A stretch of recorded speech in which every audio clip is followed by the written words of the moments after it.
This is Akokojino, and you're listening to Impact Chai, a podcast dedicated to the new generation of makers. Oh, hi, welcome back to the show. Sharon Wendo's epic jewelry has shown up on global runways, and still, at its heart, it's a story of personal transformation told through beads that's challenging how we see African craft. In this episode, we talk about creativity as identity and the journey behind the beauty, the burnout, the becomings, the business of staying true. We speak about building while still figuring things out and what it really means to grow a brand that grows with you. Welcome to the show. I'm glad you're finally doing this. I know. I'm glad we got to it. If I were to step in your world right now, your workspace, your creative space, what's the energy? What's the thing I'd pick from it? Right now, in this moment. Honestly, it's fatigue. Creatively, I feel like I've taken a break creatively. So I've not been doing anything for the past 2-3 weeks since Tribal Chic, because I felt like I did a lot. So I literally am taking a break because I felt like I was burning out. So right now, it's very chill. There's work being done right now, but I'm not really into that creative space because I feel like I needed a break so that I can... I mean, a break is necessary because Tribal Chic was amazing. That was a beautiful collection. Thank you. What was the idea behind the collection? Basically, loving ourselves, loving our bodies, and just confidence, because I feel like a lot of people struggle with confidence, and when you're not confident, you really don't show up in spaces as yourself. Sure. So when you have that confidence, when you it doesn't matter how you look, where your body is at, just loving yourself where you're at. And that is essentially the inspiration behind the collection. And I love that you're embodying it. Even in this moment, I can see it. Because it looks so good. If you were to have a cup of tea with a contemporary figure, who would it be? And what would you ask them? God. Honestly, it will be Beyonce. I say this because apart from her music, I love her drive. If you see the documentary she does with her tours, she knows what she wants when she wants to do something. Creatively, she's very into it. I would love to have coffee with her, just talking about her creative journey, how she works around tours, and just how she does everything creatively. I love her as an entrepreneur and as a creative. When you talk about being able to navigate your work in a very specific way, or the point where you know what you want and how you want to do it and with whom you want to do it. Yeah. At what point did you decide you want to be a designer? Ooh, so I didn't have a specific time where I was this is what I wanted to do. I've never dreamt of I want to be a fashion designer. That was never in the cards for me.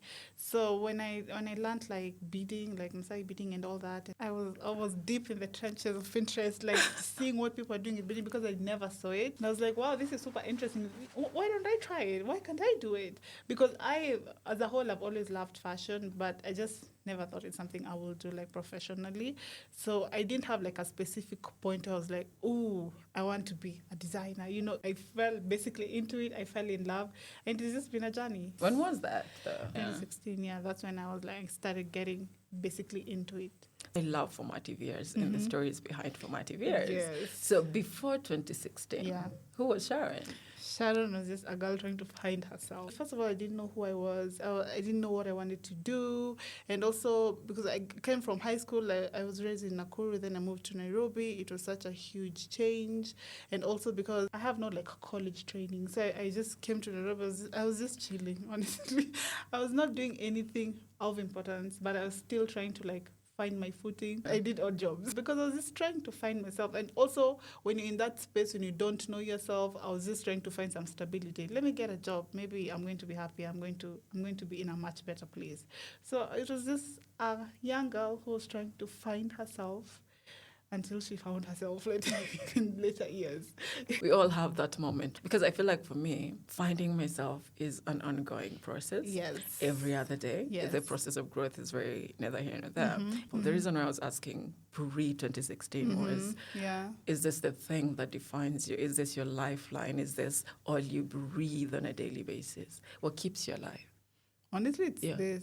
I don't even know what I would have been doing if I didn't get into the design space, because I still feel I would be trying to find myself career-wise. I will be trying to find myself until now career-wise if I didn't really stumble into design, because I literally live, breathe I think I really love it. I thrive in it. I thrive being a creator. I thrive making new stuff. This is my happy place. And I can see it from your face, my God. You carry the passion. But also, when you were starting Epicare, Yeah.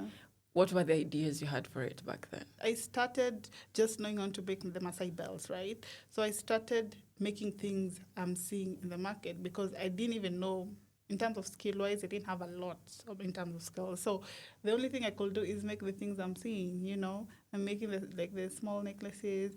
And then I started making like fabric chokers, you know. That's when I started to having like a nice creative outlet. You know, they're cute. I used to go to like my local tailor and go those fabrics that they're not using and then use those fabrics to like make the small chokers, hem it with my hands, you know.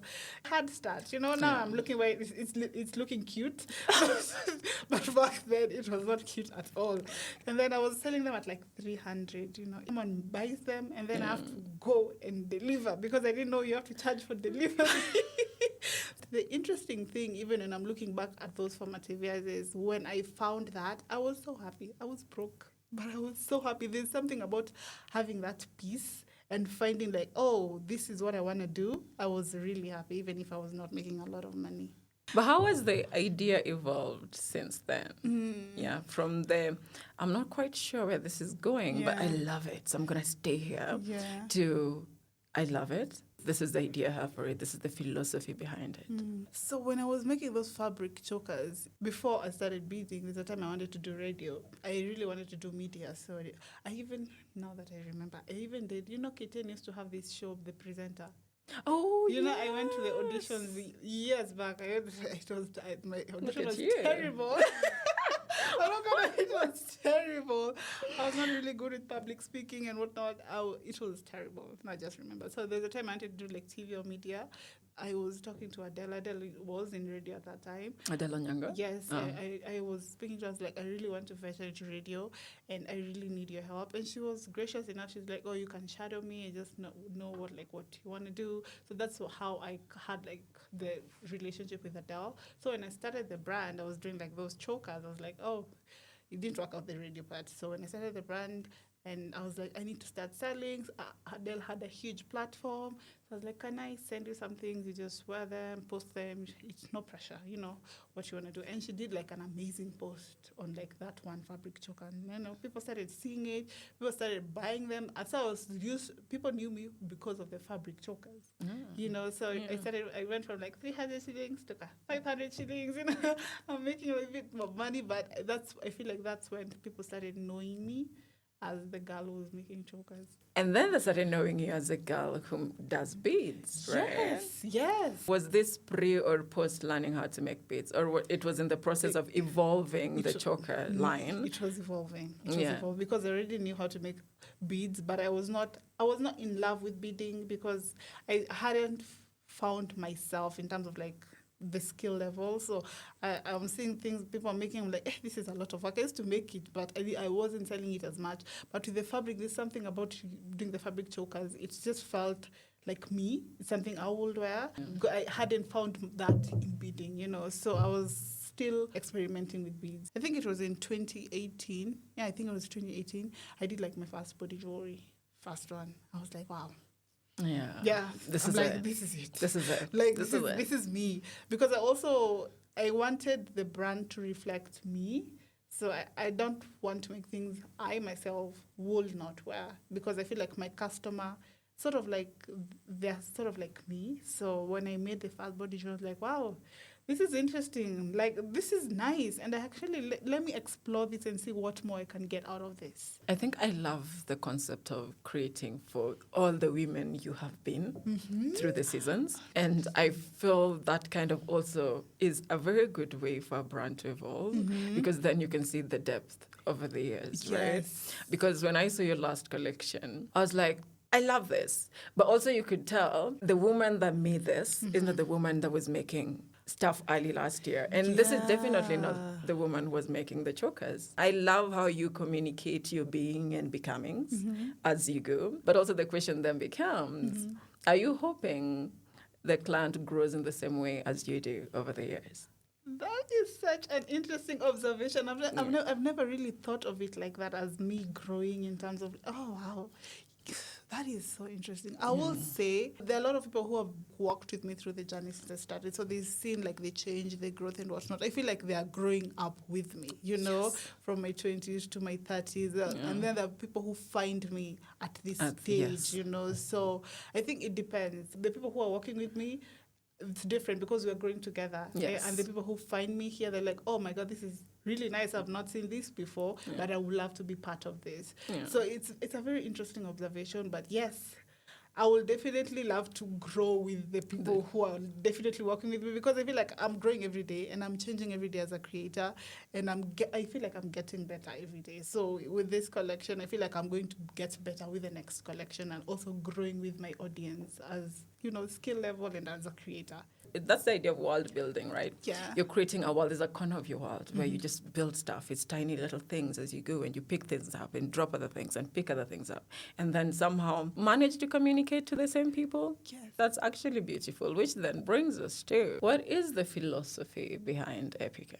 When I when I started the brand, I also wanted it to reflect on my fashion style. I like exploring in terms of the clothes I'm wearing. So that was the point, was just epic and African. And I feel like it has evolved within the years. It used to be epic African. People just started calling Epica, and we rolled with it. When I started, it was more about the product. But also, as I'm growing as a person, it's more than just the product. It's about the story I'm trying to tell.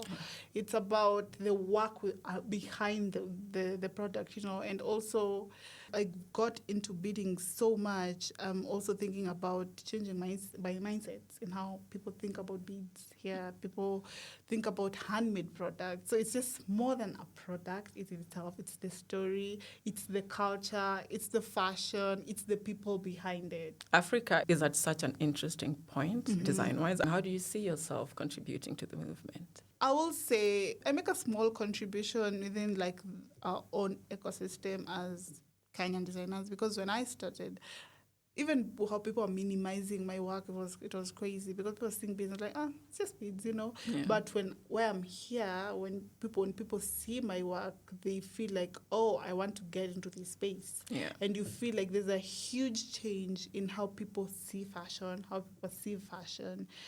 It all boils down to the mindset. So even when I'm talking to young designers who are thinking about getting into the fashion industry, and they're saying, oh, you can actually do it, it's a viable career option, and like, I want to do it. And I feel like that really changes the whole like fashion ecosystem, because when you have more people getting into the system, it grows.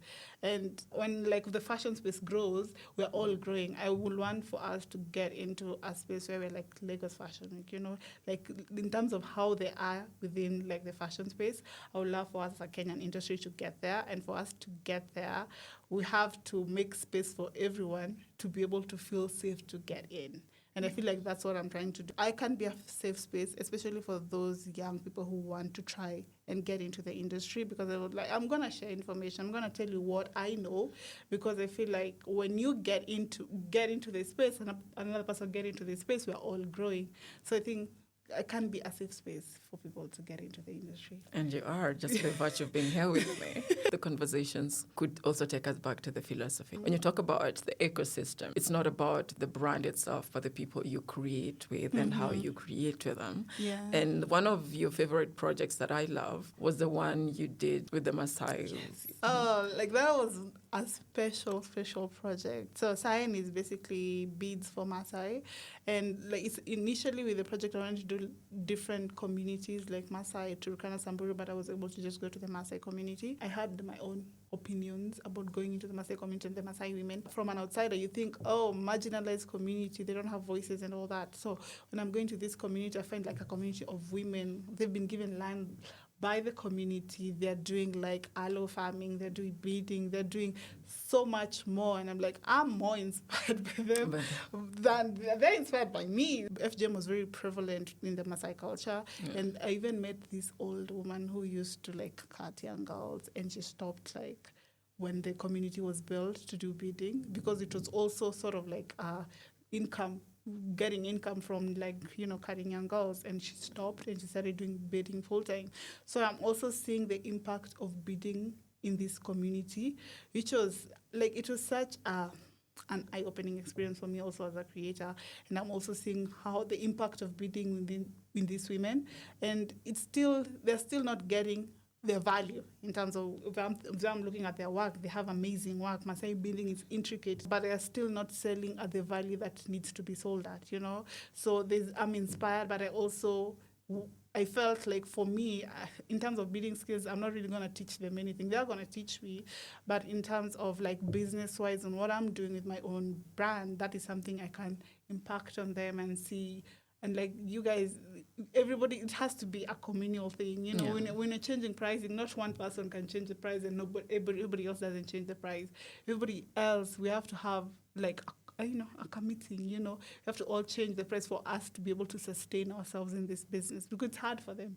They're waiting for like tourists to come and buy from them, which is hard, and there's a lot of middle people in this industry, especially with like marginalized communities, who take advantage of them. They'll sell something for $50, and the middleman person goes and sells it for like $100. So they're still not making money from bidding, but you also see the little they're getting, in terms of like the impact it has within the community. They have more financially independent. They have their own voices, and that was so impactful. I love the idea of maker spaces as places for cultural reproduction, especially when you mentioned that the woman moved from being someone who circumcises to then being a part of a community that's wholesome and meaningful. And community then grows forward just based off the maker space. And I find that really beautiful. When you talk about access to markets for them, how do you think that can be filled as a gap? That was a big thing, because I asked them what the main issue is in terms of how they sell stuff, because they only have one angle in terms of selling stuff. And I was like, I'm a small business, because I'm also trying to grow my brand, but how can I don't want to be, the last thing I want to be is a middleman, because I'm always talking about middlemen taking advantage of marginalized communities. It's like, how can people access them directly? Because I feel like that's more impactful when you go into the community. And it's just not just a community of bidders. You can go there, you can like book a room, you can go around the community. It is more than just bidding. I did a docuseries on the Maasai women and the community, because I want people to go directly to them, get stuff from them, because it's not impossible. They're just saying like, keep here, So getting stuff from them, it's more impactful than me getting into the middle of it. So me highlighting the story so you can know this community, and then going directly to the community, because it benefits them way more. And also when they see Kenyans buying, because they are more used to, especially when people buy in bulk, it's more tourists. So when I'm talking about my brand, I'm like, 90% of my customers are Kenyans, and they're buying at these price points. They also see the possibilities of actually Kenyans buying at higher price points, So it is more impactful for Kenyans to buy directly from the community. Speaking of collaboration and meaningful collaboration, what is the one collaboration that if it were to happen right now, you'd be like, Mama, we made it. We're done. It's finished. Our work here is done. Oh, God. I'm going to sound like a broken record. At this point, Beyonce should just call me. She need to call you directly. Call me, like, find me, because I love her as an artist. So this is in terms of like how I work. I've been trying to get into fabrics and like just incorporate fabric with beads, but I don't want to be that person who's like, oh, I'm just sketching and I'm going to a tailor. I am, in terms of my creative process, I love knowing how to do something before I get somebody else to do it. And I love that about her. I feel like she knows every single angle, from the dancers, from the lighting, from the sound, everything. And I love that aspect about her. So it's just knowing everything about your brand, about your business, so that when you're telling somebody, I need something, you know what you're talking about. Yeah, so Beyonce again. I'll take that. Creativity and self-doubt work hand in hand. Yeah, they do. Right. Yeah. So how do you handle your moments of self-doubt? I've never had doubts in terms of the product I make. I've literally I love never. that.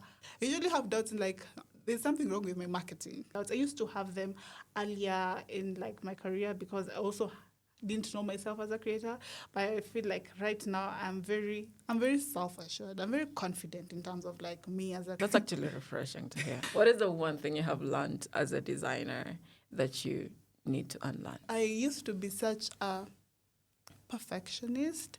I want something a specific kind of way. I can be very specific in something I want. So also letting go and also letting other people's ideas flow. And somebody can come in with another idea that will change my perspective. So in terms of just letting go of that, I think I'm getting better at doing that. But yeah, that's something I've struggled with for a while. I mean, it's a process because it's your baby. Yeah, So exactly. you hold her close to your chest. Yes. But also during this whole trying to be an entrepreneur and trying to be a proper team lead or a manager and handling the business aspects of it, I know there are days where it's like, oh my God, this could be easier, right? So where do you get your joy from on the weeks when you can't just seem to create? I have learned to give myself grace, because sometimes you have so much pressure. Sometimes I see big brands when they have 5, 6 collections a year. I'm like, oh my God. But I also have to remember they have teams. It's not one person doing this, So as a small brand, you're like, I don't need to do 6, 7 collections a year. I'm not going to do that. So giving myself grace and knowing when to stop. I think within the last... I think I started working out seriously within the last 8 months, and I've learned. I think with the working out process, I've learned about listening to my body. So sometimes I'll wake up, I'm like, today is not the day. So I've also sort of internalized that within the business space and creative space. Sometimes I'm like, you need to stop, you need to relax, because I'm putting so much pressure on myself to do this one thing and it's not working out. You need to take a break, dial it back, and just relax, not do anything. So I'm learning not to do anything. I'm not going to think about the work. I'm not going to do anything. I'm just going to chill, probably read a book, listen to a podcast, watch some trash TV to just center myself. So it's just giving myself grace and taking breaks and not putting so much pressure on myself to deliver when I feel like I'm not in that space mentally. That is beautiful that you have struck that balance, which then brings us to the idea of balance and then also the future, because balance and growth go hand in hand. Yes. What does the future of Epica look like? I will definitely love for us, in growth-wise, I will say, I always talk about having a physical space, like a physical store. I would love for us to have that one day, probably in Nairobi, but I will also love for us to be everywhere in the world. Honestly, I would love for a lot more people to understand the brand, get the story. So I love for us to be not just when you're always talking about growth, you're always talking about getting into European market, American market. But I also love to get into the African market, getting to different spaces within the continent, because I feel like sometimes we don't think about Africa ourselves, and there's a lot of market within the continent, and that's something I would love to tap into. So getting into stores within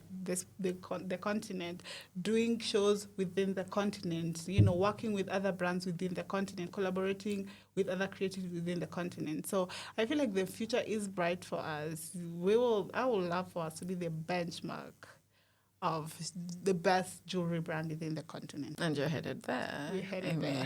What does the future look like for you? I will definitely love for me to grow the business enough that I'll be able to also take a step away from it. Because when I started the brand, I was trying to separate the two. There's Epica and there's Sharon, and I got to a point of I can't. It's so hard to do. It's hard to separate the two, but I also want to get to a space where I can also take a step back from the business, but this business is still sustainable, because yes, I love the business, I love being in this space, but sometimes it can consume my whole life, because I'm waking up Epica, I'm sleeping Epica, I'm eating Epica, I need to be myself outside of the business. So yeah, I would love to grow enough to be able to take a step back. And just do me, travel the world. There's so much to see. At the growth phase, it's on your shoulders. Yes. So what has been the moment for your design journey? The moment. The moment. That you're like, you know what? This is hella worth it. Outside of waking up and enjoying it every day. The moment. This moment. Kind of crazy, but I will say, literally this last collection, it's insane because I've been in the business for 5 years, but I feel like this has been the moment. And I say that because I sketched this collection in 2 days. I knew what I wanted. So, and I took about I don't know, a couple of days to think about how I'm going to execute it. I feel like when I did, especially our closer dress, it's called the Dahlia dress. Hold up. The Dahlia dress is the short The one short, with yeah, the the short flower. brown. Yes. That's perfect. that's the first dress we did. So when we did the dress, I looked at it. I was like, wow, I can't even believe that we did that. I can't believe I pushed myself to that level as a creator, because it's something, sometimes I sketch stuff and then I don't make them. So I'm looking through my my sketchbook. I'm like, oh wow, this is basically where I've been trying to get at for like the last 5 years. And when I did the dress, I was like, this is it. I feel like as a creator, I've done one of my best works, and I'm like, I haven't even reached peak in terms of what the things I want to do, but this is something I've been wanting to do for such a long time, and to be able to execute the whole collection in under 2 months was like amazing. So that my work collection was basically as a creator, and my journey throughout the last 5 years. This has been like, yes, this is it. That's why I needed a break after it. You're well deserved. Yes. Well I was deserved. like, I've really done my best work. I've put a lot into it, and I've worked so hard in terms of skill level to get to this level of skills. I saw the dress at Nairobi Design Week. Yeah. The theme for Nairobi Design Week was "We Are Our Ancestors." Yes. What are you hoping to leave behind? Mm-hmm. Yeah. What is the legacy you're hoping for, both as Sharon and as Epica? Now that we're trying to separate the two. For me, with legacy, I'll put in the context of being very Kenyan, being in the Kenyan space. I will definitely love my legacy to say we changed mindset. We changed how people see bidding. We changed how people value bidding, and it's not just affecting our brand, but it's sort of like has a ripple effect in like all the communities who do bidding, because when people see luxury brands all over the world who are doing some sort of bidding in their collections, since Schiaparelli doing, they have sort of like bids, like, oh my God, couture, I'll pay thousands of dollars for that, but when people come inwards, when I say people, I'm talking about us as Kenyans, when you see people doing beads, it doesn't matter if it's a Kenyan bracelet, it's a necklace, or when people look at beading, but they don't see the value as when they all see, Dior doing some sort of beadwork. So I personally would want to leave a legacy where people change their mindset on handmade crafts in Kenya. People see handmade as a luxury product because it's time consuming. People put a lot into the craft. So that is really the legacy I would love to change. Education is a very important part of brand building. Yes. Right? Mm-hmm. Because when you're talking about growing with the Epica Jewelry woman, part of being able to grow with people successfully is educating them as you go. Not just in your ideas as they evolve, but also in what is this thing that I care about and why should you care about it, right? Yes. You're welcoming me into your world. Where are we starting? Oh my God, that's such an interesting question.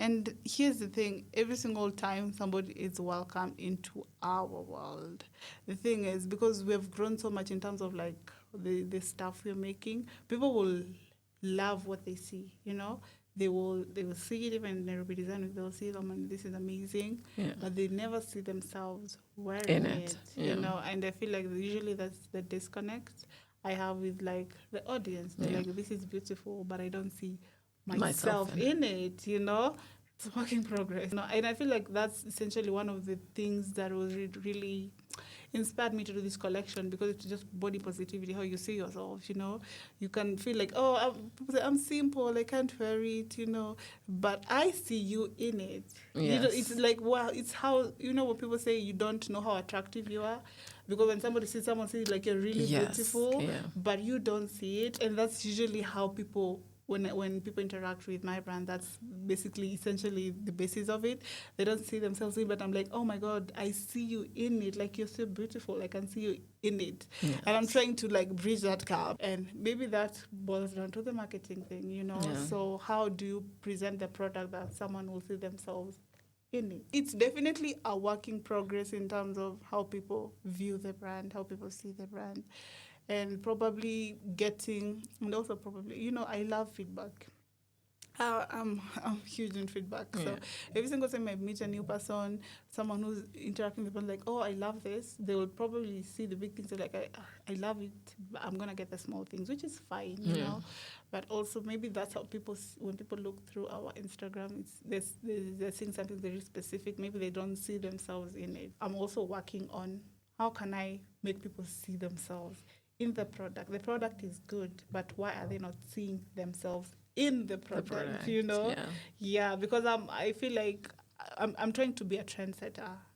That's why I work backwards. I'm not Yeah. like looking at the customer doing. I'm working backwards. I'm making the Yes. product, and I want you guys to experience the product, you know. And I feel like there are people who it's small, you know. You have to educate the masses, which is also a lot of work, you It know. is, yeah. It is, because if it's a new product, you have to educate people. So when we were starting to do, like, we had this small, it's called a fura neck piece. When we started making it, people are like, hey, this is too much. That's usually what people used to say, hey, this is too much. You know, the one with the feathers, they're like, this is too much. That was initially when I started. And the thing with me, when I'm making a product, it takes time before people start buying it. When Yes. we made the fura neck piece, people were not buying it. And this is basically our bestseller at this point. Usually when you start, people will not see themselves in it. And then it takes them, like, you know, it's not even that bold. It's not too much. That's And I true. always say there's nothing like too much. People look at the product and say, oh my God, this is so high fashion. I'll probably buy it, and I'm going to wear it once. Yes. Or I have to have somewhere to Go. go. Right? And maybe that's also the case. It I is. have to have somewhere to go. Yes. Well, it's a very common problem that most people have. Yeah. Especially if they're not doing the usual ready-to-wear everyday items. But I can't wait to see how that translates for you, Yes. branding-wise or Yeah, marketing-wise. me too. Yeah. I think we'll get there. It's just educating people, and also how people view fashion. Yes. I think that's a huge thing, how people view fashion. Yeah. So people are trying to experiment with new things and whatnot. So I feel like we are definitely on that Trajectory. Yeah, exactly. Of But getting yes, there. but we'll get there. And I still want most of my clients to be Kenyan. You know, I feel like it's important. Yes. It's really important. I don't want to deviate from that. There's growth, especially within the Kenyan fashion space. I was doing some research earlier on how club culture affects fashion, or the other way around. Kenyan fashion it's very DIY, it's very sustainability, it's Yes. very recycling. And a lot of brands have grown from that, yeah. you know? And it's such a beautiful space to be at, because then that also tells you there's appreciation. I feel like we are on the right trajectory, and I also like how especially Gen Zs are experimenting with fashion. I love that. I really love that. Like trying new things. They will wear anything, which Yeah. I love. I feel like fashion is you expressing yourself. I love people who wear like things that reflect on their personality, and that's basically what style is. I'm looking at Kenya from like 3 years ago and where we are right now. Oh my God. The growth has been beautiful and exponential. When you would walk in the streets of Nairobi some 3-5 years ago, there was Yeah. no individuality behind Yeah. it. Yeah. But now people are expressing themselves, we're Yes. exploring, the people are experimenting. And that also kind of translates to the kind of spaces that exist now. Yes. I love being in Nairobi. I know. It's amazing. And that's just been a couple of years, the growth. I know. So you can imagine what will happen even in the next 3 years. What is the challenge you have as an independent designer? Growth is hard when you don't have the finance. For you to grow, you gotta have money. Yes. You know? Also for you to grow, I will say someone comes to them and like, I want 1,000 pieces of this. I'm like, I can't do it. Like, you know, I think it's hard to grow as a small brand, especially when you have a small team and then you don't have the finance to scale up. So it's very hard. And also, I will say, because we are still a growing industry, we're growing in terms of even like our mindset in terms of how we see fashion. So making enough to even grow. That's a thing, you know. I'm not making enough and say I'm gonna scale up to like having like a bunch of people, because I also want to have like work with a lot more like communities in terms with bidding, but I'm not able to do that because I'm not making enough to do that. What is a scenario in which you have that?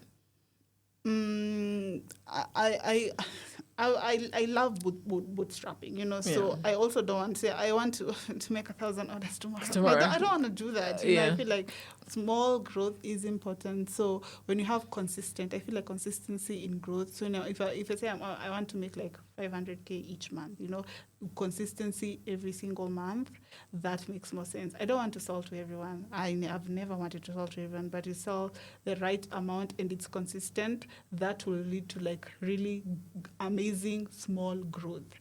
That's what I would want for my brand, because I'm still not trying to mass produce to sell all these things. So that will definitely work for my brand. And also I'm trying to get stocked in different stores, and especially in the continent. So that's something I'm also looking into, and also finding the right store. It has to align. It has to work for the brand, you know. And the thing is, as I'm growing as a brand, I'm growing as a businesswoman, I'm understanding the value of my work. So every single time I'm making a collection, probably it's becoming more expensive, but I feel like I'm trying to price our worth, you know, as a brand and the time we put into it. So when it's getting more expensive, sometimes people are saying, oh, I love it, but I can't really access it, you know. So having a balance between growing, even if it's in price points, but still being accessible for like your core audience. An Epica jewelry woman Yes. is listening to this podcast, Yes. right? Mm-hmm. What do you want to tell her? The woman that is growing with you. Don't be scared to try out new things. Give yourself grace, because even as you're growing older, as you're growing as a person, sometimes so people don't give themselves grace. And also how you speak to yourself, like that inner voice. What are you saying about yourself? I feel like that's important, especially with women. People don't speak positive things to themselves. I will say, please have some positive things to say about yourself. That has a lot in terms of how you see yourself, and how you see yourself will have an effect on how you show up in spaces. You know, that borderline is confidence. So please be kind to yourself. Speak nice things to yourself. Hallelujah. Hallelujah. Thank you so much for showing up. Thank you for having me. That was Sharon Wendo, and thank you so much for tuning in. This episode was made possible by our good friends over at Creative Economy Practice. If you love this episode, we'd love to hear from you. Leave us a review and let us know what you think.